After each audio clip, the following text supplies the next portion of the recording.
Protein rich ಆಗಿರುವಂಥ ಹುರುಳಿಕಾಳಿಂದ ಇವತ್ತು 2 super tasty ರೆಸಿಪೀಸ್ನ ಮಾಡ್ತಾ ಇದ್ದೀನಿ.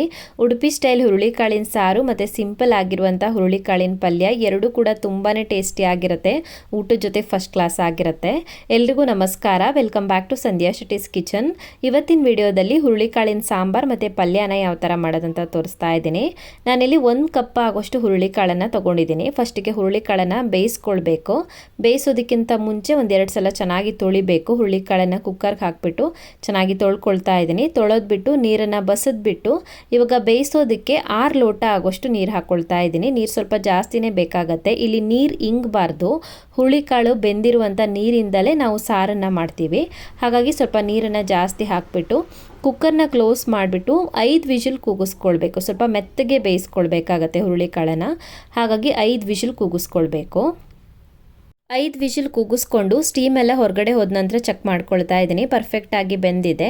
ಈ ಹುರುಳಿಕಾಳು ಬೇಯಿಸ್ಕೊಂಡಿರುವಂಥ ನೀರನ್ನು ಫಿಲ್ಟರ್ ಮಾಡ್ಕೊಳ್ಳೋಣ. ಇವಾಗ ಈ ನೀರಿಂದನೇ ನಾವು ಸಾರನ್ನು ಮಾಡ್ತೀವಿ.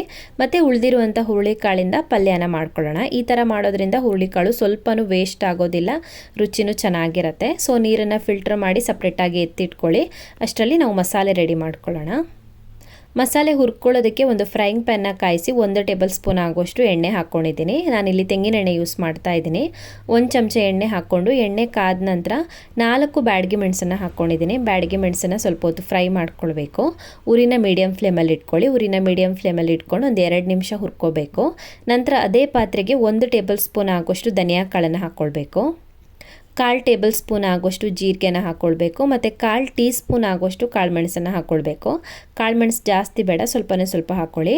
ಹಾಗೆಯೇ 2-3 ಚಿಟಿಕೆ ಆಗೋಷ್ಟು ಮೆಂತ್ಯಕಾಳನ್ನು ಹಾಕ್ಕೊಳ್ಬೇಕು. ಮೆಂತ್ಯಕಾಳು ಕೂಡ ಜಾಸ್ತಿ ಹಾಕಬಾರ್ದು. ಜಾಸ್ತಿ ಹಾಕಿದ್ರೆ ಕಹಿ ಆಗುತ್ತೆ. ಸ್ವಲ್ಪ ಹಾಕ್ಕೊಳ್ಳಿ.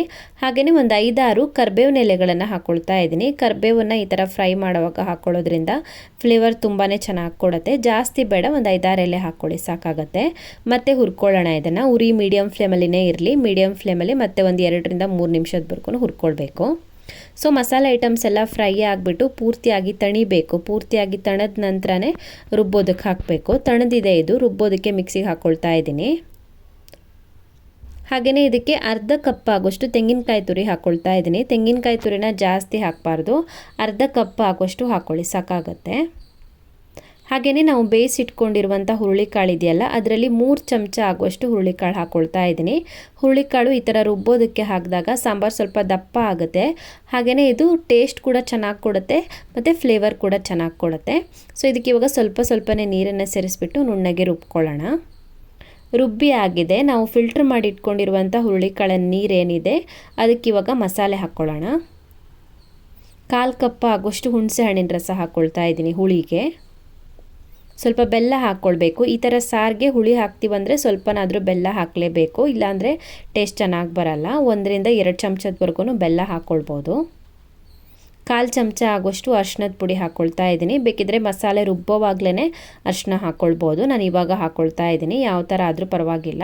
ರುಚಿಗೆ ತಕ್ಕಷ್ಟು ಉಪ್ಪನ್ನು ಹಾಕ್ಕೊಳ್ಬೇಕು. ಸೊ ಸಾಂಬಾರನ್ನು ಬಿಸಿ ಮಾಡೋದಕ್ಕಿಂತ ಮುಂಚೆನೇ ಉಪ್ಪು ಹುಳಿ ಎಲ್ಲ ಹಾಕಿಬಿಟ್ಟು ಅಡ್ಜಸ್ಟ್ ಮಾಡಿಕೊಂಡ್ರೆ ಮತ್ತೆ ಬಿಸಿ ಮಾಡೋದಕ್ಕೆ ಈಸಿ ಆಗುತ್ತೆ. ಮತ್ತೇನು ಐಟಮ್ ಹಾಕ್ಲಿಕ್ಕಿರೋದಿಲ್ಲ. ಫಸ್ಟ್ಗೆ ಏನೇನು ಐಟಮ್ಸ್ ಬೇಕಾಗುತ್ತೆ ಅದೆಲ್ಲ ಹಾಕ್ಕೊಂಡ್ಬಿಟ್ರೆ ಸೊ ಉಪ್ಪು ಹಾಕ್ಬಿಟ್ಟು ಒಂದು ಸಲ ಚೆನ್ನಾಗಿ ಮಿಕ್ಸ್ ಮಾಡ್ಕೊಳ್ಳೋಣ. ಸೊ ಬೇಕಿದ್ದರೆ ನೀರು ಹಾಕ್ಕೊಳ್ಬೋದು. ಸ್ವಲ್ಪ ದಪ್ಪ ಅನಿಸ್ತಾ ಇದೆ ನನಗೆ. ಸೊ 1 ಲೋಟ ಆಗುವಷ್ಟು ನೀರು ಹಾಕ್ಕೊಳ್ತಾ ಇದ್ದೀನಿ. 1 ಲೋಟ ಆಗುವಷ್ಟು ನೀರನ್ನು ಹಾಕಿಬಿಟ್ಟು ಚೆನ್ನಾಗಿ ಮಿಕ್ಸ್ ಮಾಡಿಕೊಂಡು ಇದನ್ನ ಇವಾಗ ಕುದಿಸ್ಕೊಳ್ಬೇಕು. ಒಂದು 5 ನಿಮಿಷದವರೆಗೂ ಕುದಿಸ್ಕೊಂಡ್ರೆ ಸಾಕಾಗುತ್ತೆ. ಜಾಸ್ತಿ ಕುದಿಸ್ಕೊಳ್ಳೋದು ಬೇಡ. ಮ್ಯಾಕ್ಸಿಮಮ್ ಒಂದು 5 ನಿಮಿಷ ಕುದಿಸ್ಕೊಳ್ಳಿ. ಸೊ ನಾನೊಂದು 5 ನಿಮಿಷದವರೆಗೂ ಕುದಿಸ್ಕೊಂಡಿದ್ದೀನಿ. ಸಾಂಬಾರು ಕುದೀತಾ ಇದೆ ನೋಡಿ. ಇವಾಗ ಇದಕ್ಕೆ ಒಗ್ಗರಣೆ ಹಾಕ್ಕೊಳ್ಬೇಕು. ಇವಾಗ ಉಪ್ಪು ಬೇಕಿದ್ದರೆ ಹಾಕೋಬೋದು. ಉಪ್ಪು ಕಮ್ಮಿ ಆಯಿತು ಅನಿಸಿದ್ರೆ ಉಪ್ಪು ಹುಳಿ ಏನಾದರೂ ಬೇಕಿದ್ದರೆ ಹಾಕೋಬೋದು. ನಾನು ಫಸ್ಟಿಗೆ ಹಾಕಿರೋದೇ ಕರೆಕ್ಟಾಗಿ ಆಗಿದೆ. ಇವಾಗ ಇದಕ್ಕೆ ಕೊನೆಯಲ್ಲಿ ಸ್ಟವ್ ಆಫ್ ಮಾಡಿಬಿಟ್ಟು ಒಗ್ಗರಣೆ ಹಾಕ್ಕೊಳ್ತಾ ಇದ್ದೀನಿ. ಒಗ್ಗರಣೆಗೆ ಸ್ವಲ್ಪ ಎಣ್ಣೆ ಹಾಕಿಬಿಟ್ಟು ಸಾಸಿವೆ, ಉದ್ದಿನಬೇಳೆ, ಕರಿಬೇವು, ಒಣಮೆಣಸಿನ್ಕಾಯಿ ಮತ್ತು ಬೆಳ್ಳುಳ್ಳಿ ಹಾಕ್ಕೊಂಡಿದ್ದೀನಿ. ಬೆಳ್ಳುಳ್ಳಿ ಬೇಡ ಅಂದರೆ ಇಂಗಿನ ಒಗ್ಗರಣೆ ಕೂಡ ಹಾಕ್ಕೊಳ್ಬೋದು. ನಾನಿಲ್ಲಿ ಬೆಳ್ಳುಳ್ಳಿ ಒಗ್ಗರಣೆ ಹಾಕ್ಕೊಂಡಿದ್ದೀನಿ. ಒಗ್ಗರಣೆ ಹಾಕ್ಬಿಟ್ಟು ಚೆನ್ನಾಗಿ ಮಿಕ್ಸ್ ಮಾಡಿಕೊಂಡ್ರೆ ಆಯಿತು. ಸೂಪರ್ ಟೇಸ್ಟಿ ಆಗಿರುವಂಥ ಹುರುಳಿಕಾಳಿನ ಸಾರು ರೆಡಿ ಆಗುತ್ತೆ. ಕೊನೆಯಲ್ಲಿ ಇದಕ್ಕೆ ಸಣ್ಣಗೆ ಹೆಚ್ಕೊಂಡಿರುವಂಥ ಕೊತ್ತಂಬರಿ ಸೊಪ್ಪನ್ನು ಹಾಕ್ಕೊಳ್ತಾ ಇದ್ದೀನಿ. ಕೊತ್ತಂಬರಿ ಸೊಪ್ಪನ್ನು ಹಾಕಿ ಮಿಕ್ಸ್ ಮಾಡಿಕೊಂಡ್ರೆ ಊಟದ ಜೊತೆ ಸರ್ವ್ ಮಾಡೋದಕ್ಕೆ ರೆಡಿ ಆಗುತ್ತೆ ಹುರುಳಿಕಾಳಿನ ಸಾಂಬಾರು. ರುಚಿ ಅಂತೂ ತುಂಬಾ ಚೆನ್ನಾಗಿರುತ್ತೆ. ವೈಟ್ ರೈಸ್ ಜೊತೆ ತಿಂತಾ ಇದ್ದರೆ ಎಷ್ಟು ರೈಸ್ ತಿಂದಿವೋ ಗೊತ್ತೇ ಆಗೋದಿಲ್ಲ, ಅಷ್ಟೊಂದು ರುಚಿಯಾಗಿರುತ್ತೆ. ಇದು ಹೆಲ್ದಿನೂ ಕೂಡ ಹೌದು, ಪ್ರೋಟೀನ್ ಜಾಸ್ತಿ ಇರುತ್ತೆ, ತುಂಬಾ ಒಳ್ಳೆಯದಿದ್ದು ಹೆಲ್ತ್ಗೆ. ಸೊ ಒಂದ್ಸಲ ಮಿಸ್ ಮಾಡದೆ ಟ್ರೈ ಮಾಡಿ ನೋಡಿ. ಇವಾಗ ನಾವು ಫಿಲ್ಟರ್ ಮಾಡಿ ಉಳಿದಿರುವಂಥ ಹುರುಳಿಕಾಳಿದೆಯಲ್ಲ, ಅದು ವೇಸ್ಟ್ ಮಾಡಬಾರ್ದು. ಅದರಿಂದ ಇವಾಗ ತುಂಬಾ ಟೇಸ್ಟಿ ಆಗಿರುವಂಥ ಅಷ್ಟೇ ಸಿಂಪಲ್ ಆಗಿರುವಂಥ ಪಲ್ಯನ ಮಾಡ್ಕೊಳ್ಳೋಣ. ಜಾಸ್ತಿ ಟೈಮ್ ಬೇಕಾಗೋದಿಲ್ಲ, ಕ್ವಿಕ್ಕಾಗಿ ರೆಡಿ ಮಾಡ್ಕೊಳ್ಬೋದು. ಪಲ್ಯ ಮಾಡೋದಕ್ಕೆ ಒಂದು ಫ್ರೈಯಿಂಗ್ ಪ್ಯಾನ್ಗೆ 3 ಚಮಚ ಆಗೋಷ್ಟು ಕೊಕೊನಟ್ ಆಯಿಲನ್ನು ಹಾಕ್ಕೊಳ್ತಾ ಇದ್ದೀನಿ, ತೆಂಗಿನ ಎಣ್ಣೆನ.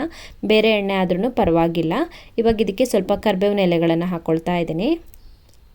ಅರ್ಧ ಚಮಚ ಆಗೋಷ್ಟು ಸಾಸಿವೆನ ಹಾಕ್ಕೋಬೇಕು. ಅರ್ಧ ಚಮಚ ಆಗುವಷ್ಟು ಉದ್ದಿನಬೇಳೆನ ಹಾಕ್ಕೊಳ್ಬೇಕು.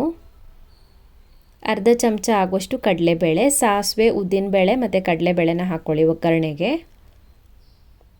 ಸ್ವಲ್ಪ ಹೊತ್ತು ಇದನ್ನು ಫ್ರೈ ಮಾಡ್ಕೊಳ್ಳೋಣ. 30 ಸೆಕೆಂಡ್ಸ್ವರೆಗೂ ಫ್ರೈ ಮಾಡ್ಕೊಳ್ಬೇಕು. ನಂತರ ಇದಕ್ಕೆ ಅರ್ಧ ಇಂಚ್ ಆಗೋಷ್ಟು ಶುಂಠಿನ ಸಣ್ಣಗೆ ಹೆಚ್ಚಿ ಹಾಕ್ಕೊಳ್ತಾ ಇದ್ದೀನಿ. ಮತ್ತು 3 ರಿಂದ 4 ಹಸಿಮೆಣಸಿನ್ಕಾಯಿನ ಹಾಕ್ಕೊಳ್ಬೇಕು. ಶುಂಠಿ ಮತ್ತು ಹಸಿಮೆಣಸಿನ್ಕಾಯಿನ ಸೇರಿಸ್ಬಿಟ್ಟು ಮತ್ತೆ ಫ್ರೈ ಮಾಡ್ಕೊಳ್ಳೋಣ. ಉರಿನ ಲೋ ಫ್ಲೇಮಲ್ಲೇ ಇಟ್ಕೊಳ್ಳಿ, ಇಲ್ಲಾಂದರೆ ಸೀದೋಗುತ್ತೆ. ಬೇಕಿದ್ದರೆ ಈರುಳ್ಳಿ ಹಾಕೋಬೋದು, ಕೆಲವೊಬ್ಬರು ಈರುಳ್ಳಿ ಹಾಕ್ತಾರೆ, ನಾನಿಲ್ಲಿ ಈರುಳ್ಳಿ ಹಾಕ್ಕೊಂಡಿಲ್ಲ. ಇವಾಗ ಇದಕ್ಕೆ ನಾವು ಫಿಲ್ಟರ್ ಮಾಡಿ ಇಟ್ಕೊಂಡಿರುವಂಥ ಹುರುಳಿಕಾಳನ್ನು ಸೇರಿಸ್ಕೊಂಡು ಒಂದ್ಸಲ ಚೆನ್ನಾಗಿ ಮಿಕ್ಸ್ ಮಾಡ್ಕೊಳ್ಬೇಕು. ನಾನು ಹುರುಳಿಕಾಳನ್ನು ಬೇಯಿಸೋವಾಗ ಉಪ್ಪು ಹಾಕ್ಕೊಂಡಿಲ್ಲ, ಹಾಗಾಗಿ ಇವಾಗ ಉಪ್ಪು ಹಾಕ್ಕೊಂಡಿದ್ದೀನಿ. ಹಾಗೆಯೇ ಒಂದು ಅರ್ಧ ಕಪ್ ಆಗೋಷ್ಟು ತೆಂಗಿನಕಾಯಿ ತುರಿನ ಹಾಕ್ಕೊಳ್ತಾ ಇದ್ದೀನಿ. ಉಪ್ಪು, ತೆಂಗಿನಕಾಯಿ ತುರಿ ಮತ್ತು ಹುರುಳಿಕಾಳು ಇವೆಲ್ಲವನ್ನು ಸೇರಿಸ್ಬಿಟ್ಟು ಒಂದ್ಸಲ ಚೆನ್ನಾಗಿ ಮಿಕ್ಸ್ ಮಾಡ್ಕೊಳ್ಬೇಕು. ಇದನ್ನ ಒಂದು 2 ನಿಮಿಷದವರೆಗೂ ಫ್ರೈ ಮಾಡ್ಕೊಳ್ಬೇಕು. ಓಪನಲ್ಲಿ ಇಟ್ಬಿಟ್ಟು ಒಂದು 2 ನಿಮಿಷದವರೆಗೂ ಫ್ರೈ ಮಾಡ್ಕೊಳ್ಬೇಕು.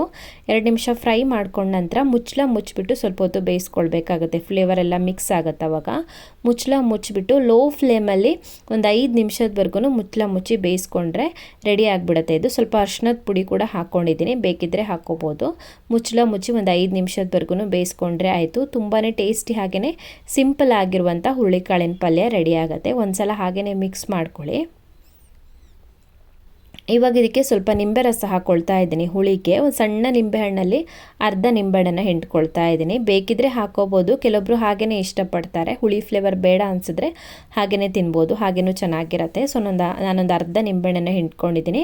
ಹಾಗೆಯೇ ಸಣ್ಣಗೆ ಹೆಚ್ಕೊಂಡಿರುವಂಥ ಸ್ವಲ್ಪ ಕೊತ್ತಂಬರಿ ಸೊಪ್ಪನ್ನು ಹಾಕಿ ಮಿಕ್ಸ್ ಮಾಡಿಕೊಂಡ್ರೆ ಆಯಿತು. ತುಂಬಾ ಟೇಸ್ಟಿ ಆಗಿರುವಂಥ ಅಷ್ಟೇ ಸಿಂಪಲ್ ಆಗಿರುವಂಥ ಹುರುಳಿಕಾಳಿನ ಪಲ್ಯ ರೆಡಿ ಆಗುತ್ತೆ. ಇದು ಊಟಕ್ಕೂ ಚೆನ್ನಾಗಿರುತ್ತೆ, ಸ್ನ್ಯಾಕ್ಸ್ ಆಗಿ ತಿನ್ನೋದಕ್ಕೂ ಕೂಡ ಚೆನ್ನಾಗಿರುತ್ತೆ. ರೆಡಿ ಅಂತೂ ಪಟ್ ಅಂತ ಮಾಡ್ಕೊಳ್ಳಿ, ಕ್ವಿಕ್ ಅಂತ ರೆಡಿ ಆಗಿಬಿಡುತ್ತೆ. ಸೊ ನೀವು ಕೂಡ ಟ್ರೈ ಮಾಡಿ. ಯಾವಾಗಾದರೂ ಹುರುಳಿಕಾಳಿನ ಸಾರು ಮಾಡಿದಾಗ ಫಿಲ್ಟರ್ ಆಗಿರುವಂಥ ಹುರುಳಿಕಾಳು ಏನು ಉಳ್ಕೊಂಡಿರುತ್ತೆ ಅದರಿಂದ ಈ ಥರ ಪಲ್ಯ ಮಾಡ್ಕೊಳ್ಳಿ. ಆವಾಗ ಹುರುಳಿಕಾಳು ವೇಸ್ಟ್ ಆಗೋದಿಲ್ಲ, ಟೇಸ್ಟಿಯಾಗಿನೂ ಇರುತ್ತೆ, ಹೆಲ್ದಿಯಾಗಿನೂ ಇರುತ್ತೆ. ಸೊ ಇವತ್ತಿನ ವಿಡಿಯೋದಲ್ಲಿ ತುಂಬಾ ಟೇಸ್ಟಿ ಮತ್ತು ಹೆಲ್ದಿ ಆಗಿರುವಂಥ 2 ಹುರುಳಿಕಾಳಿನ ರೆಸಿಪೀಸ್ನ ನೋಡಿದ್ರಲ್ಲ.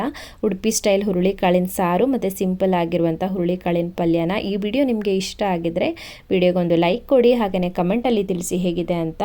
ಇನ್ನು ಹೆಚ್ಚಿನ ವಿಡಿಯೋಗಳಿಗೆ ನನ್ನ ಯೂಟ್ಯೂಬ್ ಚಾನಲನ್ನು ಸಬ್ಸ್ಕ್ರೈಬ್ ಮಾಡ್ಕೊಳ್ಳಿ. ಹಾಗೆಯೇ ನನ್ನನ್ನು ಫೇಸ್ಬುಕ್ ಮತ್ತು ಇನ್ಸ್ಟಾಗ್ರಾಮಲ್ಲಿ ಫಾಲೋ ಮಾಡೋದನ್ನು ಮರಿಬೇಡಿ.